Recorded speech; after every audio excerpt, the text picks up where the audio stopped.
안녕하십니까, 박학순입니다. 저는 해운대 부민병원에서 일하고 있고 동과기술대학교에서 강의하고 있는 박학순이라고 합니다. 자, 지금 이제 벌써 생략 반이 넘어가고 있습니다. 심혈관 7장 하고 나면 이제 호흡, 소화 뭐 이렇게 가면 이제 산 정상에 갔다가 이제 내려가는, 다 올랐다고 봐야죠. 그리고 뭐 좀 궁금해하신 분들이 있던데요. 이 강의가 전부냐? 사실 말은 가이딩이라고 이렇게 붙여놨지만 핵심만 얘기를 하는 거죠. 그래서 책의 제목을 한번 보시고 그 다음에 이 슬라이드 제가 만들어 놓은 PPT 파일도 한번 보시고 강의를 들으시고 중요한 거 메모하면서 그리고 교재를 한번 처음부터 끝까지 쭉 한번 읽어보시면 뭐가 중요한지 잘 의도를 파악하는데 큰 문제가 없지 않나 이런 생각 듭니다. 오늘은 이제 심혈관 생리를 할 건데요. 먼저 앞 시간에 했던 거 간단하게 정리를 해보죠. 그 피에 대해서 했죠. 혈액에 대해서. 혈액을 뽑아서 대롱해 놓으면 밑에 찌꺼기가 남고 위에는 국물만 남는다. 혈장에는 대부분 물이고 단백질이죠. 알부민이라는 단백질, 글로불린이라는 단백질, 그리고 혈장 안에 들어있는 뭐 당이라든지 여러 가지 이런 얘기를 했었습니다. 그 다음에 이제 건더기가 있죠. 건더기 1%의 백혈구, 1%안 되지만 백혈구 역할이 굉장히 면역 파트까지 중요한 게 있었고, 적혈구까지 연결하면 적혈구는 뭐 자동차, 트럭이라고 했죠. 산소를 실어 나르는 트럭 역할에서 뭐 바퀴가 어떻게 돼 있고 이놈의 빌리루빈 황달까지 연결되는 거. 그 다음에 이제 플레이트릿이라는 게 있죠. 플레이트릿이 혈소판인데 이놈이 도로가 터졌을 때 어떻게 보수하면서 혈액 응고 과정. 그리고 물론 이제 혈장 안에 응고 인자들, 팩타들 뭐 그런 얘기를 했었습니다. 자, 그리고 뭐 항응고 인자 임상에서 중요한 내용들이죠. 사실 이게 이제 스테트를 넣는다든지 심근경색에서 확장을 시킨다든지 수술을 했다든지 이러면 이제 혈전이 생겨서 막히는 거를 방지하기 위해서 약을 쓰죠. 아스피린 같은 것들 한 일주일 정도 끊어야 출혈이 안 생기기 때문에 일렉티브한 수술에서는 아스피린 먹고 있습니까? 아스피린 먹습니다. 아이고 일주일 있다 수술합시다. 뭐 이렇게 되는 거죠. 의사들이 아스피린 먹는 환자의 수술을 피 엄청나게 납니다. 플라빅스는 사실 그 혈소판도 방지하지만 흥고인자도 방지하는 아주 좋은 약이죠. 이놈은 끊으면 뭐 3, 4일 정도만 끊으면 되는데 굉장히 좋은 약이죠. 쿠마린 하는 약은 와파린이죠. 그죠? 와파린은 먹는 약으로 하는 겁니다. 그 병원에서는 이제 어느 정도 항응고가 되느냐를 TT라고 하는 수치 또 INR이라고 하는 수치로 팔로우하게 되고 헤파린은 주사제를 주는 겁니다. 이놈은 APTT라고 하는 놈으로 팔로우를 하게 되죠. 자, 그 다음에 면역에 있어서 세 가지 큰 방어 전략이 있었죠. 그냥 기계적인 디펜스, 화학적인 디펜스, 반사작용, 이게 1방어선이라고 치면 이 방어선들은 이제 백혈구가 출동하죠.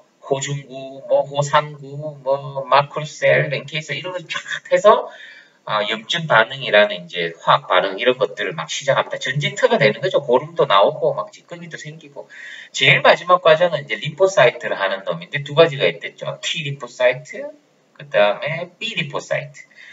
T 림포사이트는 직접 자기가 공격하는 거고 B 림포사이트는 안티바디라는 걸 만들어서 다음 공격에 대비하는 거죠. 007, 뭐 국정원 지금 이런 얘기 했었습니다. 그래서 좀 더 세부적으로 면역세포 6가지 보면 호중구죠, 호중구. 이거는 육군이라고 보시면 되겠죠. 가장 쪽수가 많고 뭐 침입자 섭취 파괴한다. 그다음에 뭐 호상구 얘기, 뭐 비만세포 같은 경우에는 알러지하고 좀 연관되는 이런 얘기들도 했었고 림포사이트는 이제 B 림포사이트, T 림포사이트, 덴드라이트 셀도 여러 가지 이런 역할을 한다는 거 있었죠. 그리고 이제 후천성 면역, 선천성 말고 후천성은 비특이적으로 후천성에 어떤 거에 노출됐을 때 생기는 면역인데 항체하고 연관이 있죠. T세포, B세포 해서 어떻게 된다. 한번 교재 보시고 정리하시면 됩니다. 자, 오늘은 이제 굉장히 중요한 심혈관 생리입니다. 심혈관 생리에 특히 그 수축 세포의 활성 전이 이런 것들은 이거 잘 알아놔야 나중에 이제 양리학할 때까지도 큰 문제가 없이 항부정맥약까지 쫙 연결되기 때문에 굉장히 그 심혈관 생리는 잘 들어놓으신 게 좋습니다. 자, 몇 번 반복하면 외우게 돼 있어요. 자, 달려봅시다. 심장은 사실 펌프입니다. 펌프. 이 뒤에 보시면 우리가 이제 심혈관 생리라고 하면 뭐 혈액이 있고 혈관이 있고 심장이 있다 이렇게 하는데 뭐 간단하게 얘기하면 물이 있고 펌프가 있고 이 물이 지나다니는 파이프가 있다 이렇게 생각하시면 됩니다. 물량이 많으면 당연히 펌프가 작동을 더 많이 하겠죠. 파이프가 크면 압력이 떨어지겠죠. 파이프가 좁으면 굉장히 적당량을 보내려면 압력이 세겠죠. 이 개념만 딱 가지고 심장 생리를 확인해 보시면 뭐 별로 어렵지 않습니다. 그리고 우리 그 근육세포 할 때 이런 거 했었잖아요. 그 신경생리 할 때 자극을 주면 나 들어갈래 하면서 탈분구, 그러면 나갈래 칼륨 떨어지면서 재분구. 이제 나트륨 포타슘 펌프, 나트륨 칼륨 펌프에서 이온 밸런스를 맞춰주는 그 활동 전이 자극이 쭉 연결될 때 요 심장은 칼슘이라는 놈이 작용을 한다. 그래서 심장이 그냥 쿵짝쿵짝 이렇게 뛰고 근육은 와 이렇게 할 수 있잖아요. 가중이라고 강축이라고 할 수 있는데 심장은 이런 칼슘 작용에 의한 부름기가 있기 때문에 가중 작용이 없다는 이 굉장히 중요한 겁니다. 또 강조할 건데 넘어갈게요. 자, 심장의 해부학적 구조는 주먹만 하다. 실제 까보면 주먹만 합니다. 주보다 조금 더 크죠. 굉장히 예민합니다. 심장이 이렇게 들어앉아 있고요. 약간 빼또름하게 이렇게 앉아 있습니다. 쭉 넘어가 보시면 이 페리카디움에 제가 동그라미 쳐놨는데 페리카디움은 이게 심장이면 심장을 싸고 있는 막입니다. 그래서 임상적으로 페리카디움에 염증이 생긴다면 페리카다이티스, 그다음에 뭐 페리카디얼 이퓨전 이런 거 있으면 심장이 이렇게 수축하고 하는데 막이 단단해진다거나 염증이 있으면 굉장히 불편해지겠죠. 혹은 이 막과 심장 사이에 물이 차 있다면 이것도 심장 기능에 별로 좋지 않은 작용을 한다는 거죠. 그래서 페리카디움이라는 이 노미나를 조금 알아놓으시는 게 좋고 심장 자체는 뭐 에피카디움, 마이오카디움, 엔도카디움 이렇게 되어 있습니다. 껍질, 에피카디움, 근육, 마이오카디움, 엔도카디움 안쪽 면이겠죠. 에피카디움에 이제 심장을 먹여 살리는 관상동맥, 코로너리 아테리가 툭툭 튀어나와 있는 게 보이게 이렇게 되어 있습니다. 자, 이렇게 보시면 뭐 오른쪽 심장 사이드, 왼쪽 있는데 뭐 간단하게 얘기하면 오른쪽은 신체를 돌아다녔던 산소를 풍성하게 가지고 있던 혈액이 나가서 온몸의 조직에 산소를 다 공급하고 산소 수치가 떨어져 있는 혈액이 오른쪽으로 돌아오죠. SBC, IBC라는 쪽으로 해서 라이트 에이트리움으로 우심방으로 들어오죠. 그래서 이놈이 폐로 간다는 거죠. 이놈이 이제 라이트 사이드 순환이 되는 거고, 레프트 사이드 순환은 전신 순환을 이제 의미하는 겁니다. 레프트 에이트리움, 레프트 벤트리클에서 이제 폐에서 왔는 산소가 많이 든 이 혈액들이 대동맥을 통해서 에올타를 통해서 전신으로 빠져나가는 거. 이게 이제 왼쪽 심장 영역이다 이렇게 돼 있습니다. 나중에 병리 쪽에 나가 보면 라이트 하트 펠리어, 레프트 하트 펠리어, 좌심부전, 우심부전 뭐 여러 가지 이런 것들이 있어요. 결론은 심장이 안 좋아진다는데 원인이 오른쪽 심장이 안 좋아졌느냐, 왼쪽 심장이 안 좋아졌느냐 뭐 이런 것들이 있습니다. 그 치료 방법도 달라지고 임상 증상도 굉장히 달라지기 때문에 임상 이렇게 조금 나눠서 생각하면 된다. 근데 실제로 심장은 뭐 좌심실, 우심실 이런 것들 한 번에 같이 뛴다고 이제 설명드리거든요. 쭉 가겠습니다. 해부학적 구조는 해부학 시간에 열심히 했으면 다 알겠죠. 심방과 심실에 있는 막은 꼭 그 낙하산처럼 되어 있습니다. 그래서 방실, 판막 이렇게 되어 있고 심실에서 혈관 쪽 나가는 거 있죠. 우심실에서 오른쪽 심실에서 폐동맥 쪽으로 나갈 때 그 밸브는 굉장히 견고하고 딱딱하게 되어 있습니다. 또 좌심실에서 대동맥 쪽으로 나가는 그 밸브도 굉장히 단단하게 되어 있습니다. 그래서 그 얘기를 하는 거예요. 그래서 반달 판막이라고 얘기하고 방실 판막이다 이렇게 이제 심방심실이라는 거 그렇게 얘기를 합니다. 그림 잘 되어 있으니까 이 그림 보시면 좀 이해하기 쉬울 거예요. 좌심방 좌심실만 이제 얘기해 놓은 건데 좌심방 쪽에 있는 심방에서 심실로 가는 판막은 텐트처럼 되어 있죠. 낙하산처럼 이렇게 되어 있습니다. 여기서 그 심실이 짜라주니까 이렇게 수축하니까 위로 불뚝 튀어나올 정도. 하지만 좌심방으로는 가진 않고 이렇게 가야죠. 혈류량은 대동맥 반월판 쪽. 요거는 굉장히 견고하고 방실 판막은 이게 꼭 무슨 텐트처럼 낙하산처럼 그렇다. 딱 잘라서 위에서 보니까 이렇습니다.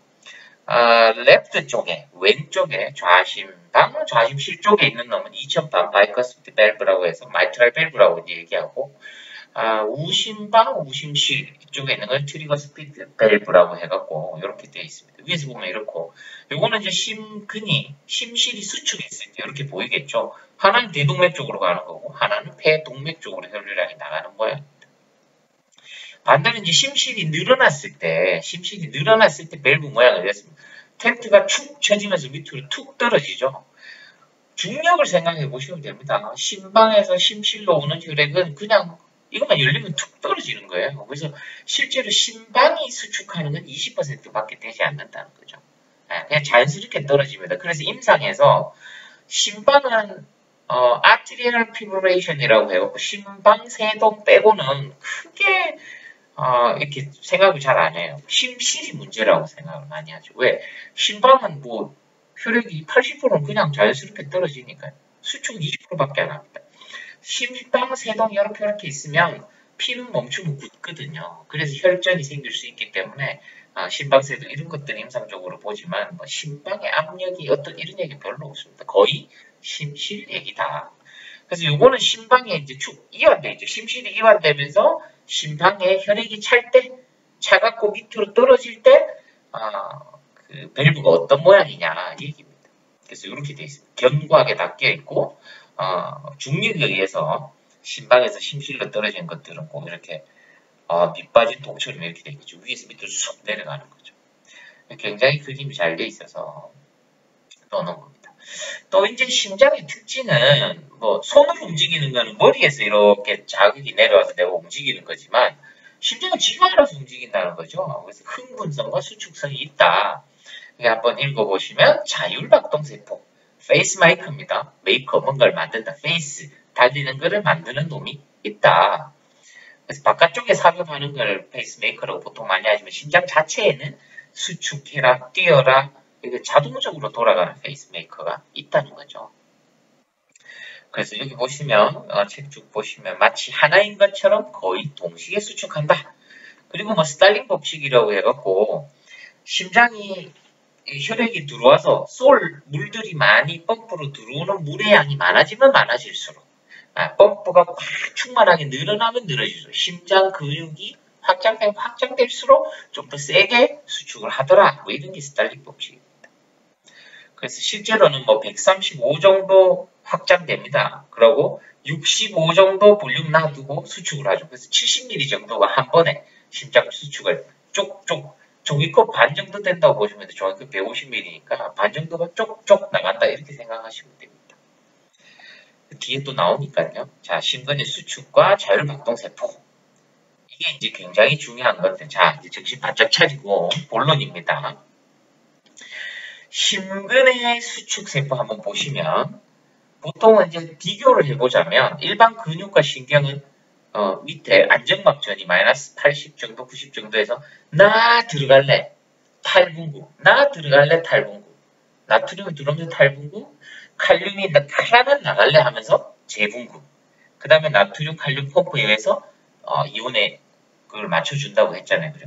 탈분구, 재분구, 나 들어갈래, 칼륨 내. 근데 심장은 중간에 나 들어갈래, 탈분구 됐죠? 그 꼭대기에서 크라면 나갈래 하는데 밖에서 잠깐 나도 들어갈래 하면서 칼슘이 들어온다는 거죠. 그래서 이 모양을 보시면 이렇게 돼버립니다. 나 들어갈래 나트륨 유입됐는데 칼륨이 나가려다가 칼슘이 또 막 쏟아져 들어오는 거예요. 그러니까 활동 전이가 쭉 유지가 되다가 이제 칼륨이 그러면 나갈래 하면서 나오는 거예요. 그 다음에 여기서는 다시 이제 펌프에 의해서 맞춰주겠죠. 이게 굉장히 큰 차이입니다. 이거 두 개 잘 비교해 놓으셔야 되는데 나 들어갈래 탈분구 활동 전이 그러면 나갈래 재분구 나트륨 칼륨 펌프가 활성화돼서 맞춰준다. 하지만 심장은 중간에 뭐가 있다? 칼슘이 들어온다. 이게 굉장히 중요한 내용입니다. 그래서 이 활동 전이가 늘어난다는 거죠. 이거 보시면 정리를 좀 해놨는데 외우기 쉬우라고. 나 먼저 들어갈래 탈분구, 그러면 나갈래 재분구, 나트륨 칼륨 펌프에서 균형을 맞춘다. 이건 일반적인 근육과 신경. 하지만 심장은 나 먼저 들어갈래. 그러면 나갈래 하자마자 잠깐 내 칵 먼저 들어갈래. 그 칼슘 입장에서 나가려고 했는데 칼슘 들어오니까 좀 기다려주는 거죠. 칼슘 쭉 들어오고 나면 그러면 난 나갈래. 이렇게 된다는 겁니다. 그래서 흐름을 조금만 이해를 해주시면 크게 어렵지 않습니다. 자, 이렇게 듣고 또 보시면 나트륨 나 들어갈래. 나 들어갈래. 들어왔죠? 칼륨 나갈라 하는데 칼슘도 들어올래. 칼슘도 들어왔죠? 칼륨은 나갑니다. 이제 나가면서 탈분국, 재분국 되는 거죠. 재빨리. 그래서 이런 부분에 있어서 이거는 이제 양리학에서 제가 하나 들고 온 건데 모든 부정맥 약들이 이 안에 다 들어있다는 거죠. 클래스 1, 2, 3, 4라고 하는데 여기 보시면 클래스 1은 나트륨 채널을 막는 그런 약들입니다. 이거 안 되면 활동 전이가 안 되니까 당연히 부정맥도 컨트롤 할 수 있다는 거죠. 클래스 2는 물론 아드레날, 베타 블로커 이런 것들인데 3 같은 경우에는 칼륨 채널을 차단하는 거고 4 같은 경우는 칼슘 통로를 차단하는 이 약제들이 다 있어요. 그러니까 이 그래프가 얼마나 중요한 그래프인지 이해가 되는 거죠. 자, 다 얘기했습니다. 다시 한번 확인하세요. 나 들어갈래? 크라면 나갈래? 하다가 나 들어갈래? 하자마자 칼슘도 들어올래. 칼륨 그러면 나갈래? 다시 맞춰주겠죠. 이게 심장의 특징이죠. 그래서 이거 리도케인 박스 한번 읽어보시면 리도카인은 저는 어떤 이런 얘기했죠. 부분 마취할 때 근육하면 나 들어갈래를 막으니까 자극 전달이 안 된다. 그래서 아프지 않으니까 수술할 수 있다. 심장의 부정맥도 똑같습니다. 부정맥은 심장이 미치듯이 지 맘대로 뛰거든요. 이 약제를 딱 주면 나트륨 블로커가 탁 되니까 심장이 이제 다시 정상적으로 뛸 가능성이 많아진다. 그래서 부정맥 리도카인 같은 경우에는 클래스 1 안에서도 물론 클래스 1B라고 있는데 그 약제입니다. 부정맥 치료제예요. 그래서 이걸 알고 있어야 이야기가 된다는 거죠. 자, 그 다음에 이제 수축세포. 왜 이 활동 전이를 느리느냐, 부름기가 느리느냐, 결국은 근강축을 발생하지 않도록 해야 된다. 왜? 손을 꽉 쥐면 이렇게 됩니다. 자극을 받주면 쿵쿵쿵쿵쿵쿵쿵 심장은 이렇게 되면 혈액을 못 보내죠. 그래서 강축을 발생하면 안 된다. 그래서 부름기를 길게 두기 위해서 칼슘이 개입한다. 이 얘기입니다. 이거 보시면 보시면 됩니다. 자극을 주면 이 근육 일반적인 근육들은요. 뼈대 근육, 골격 근육 자극 주면 푹 최대 장력을 쭉 유지를 한다는 거죠.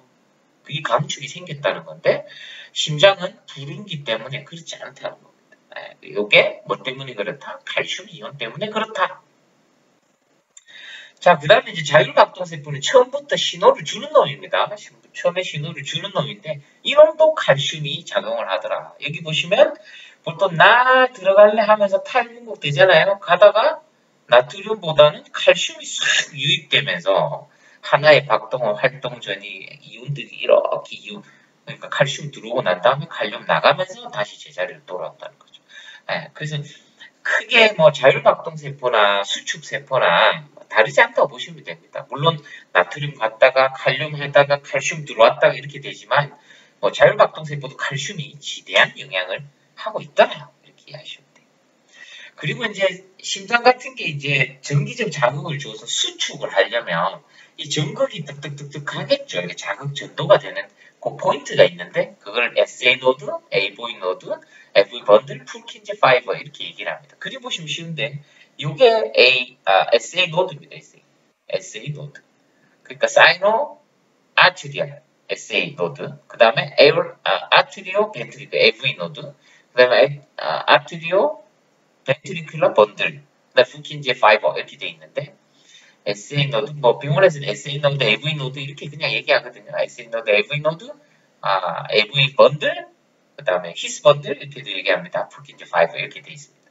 보통 이제 심장 오픈 하트 수술할 때 이런 SA 노드나 AV 노드는 잘 피해가야 되겠죠. 이놈 커팅하면 심장이 뛰지 않는다. 그래서 이제 하트 오피 하시는 선생님들 굉장히 심장 수술할 때 중요한 포인트 이런 것들입니다. SA 노드, AV 노드, AV 번들, 풀킨제 파이브 이걸 따라서 전극 자극이 전달된다 이 얘기입니다.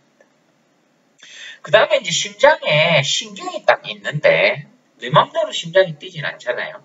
그래서 이건 자율신경계, 특히 교감신경, 부교감신경에서 심장을 이제 조절하는, 컨트롤을 하는 신경이 있는데, 당연히 이제 교감이 있고 부교감이 있죠. 저번 시간에 이런 얘기 했었습니다. 왜 연예인들 오면 심장이 쿵쿵거리고 입이 바짝바짝 마르고 소화기능 떨어지고, 결국 심박동수가 올라가고 심장 수축이 커지는 건 교감신경이에요. 예. 근데 부교감신경은 심박동수는 떨어뜨릴 수 있는데 수축력을 떨어뜨리진 않아요. 그런 차이점이 있다.